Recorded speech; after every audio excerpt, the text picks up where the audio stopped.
आप देख रहे हैं सिटी 24 न्यूज़ चैनल। બનાસકાંઠા જિલ્લાના દિયોદર તાલુકામાં પાણી માટે આંદોલન શરૂ કર્યું। સરકારની સુજલામ સુફલામ યોજનાના પરિપત્રનો વિરોધ કર્યો। નર્મદા કેનાલમાં પાણી આપવા બાબતે દિયોદરના 5 ગામના ખેડૂતો ધરણા પર બેઠા।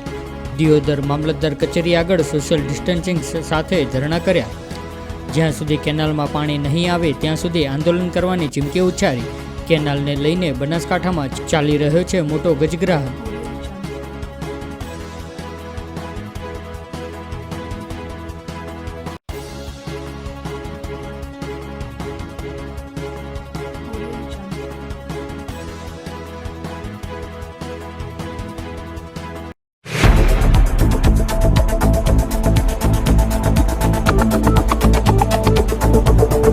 आप देख रहे हैं सिटी 24 न्यूज़ चैनल।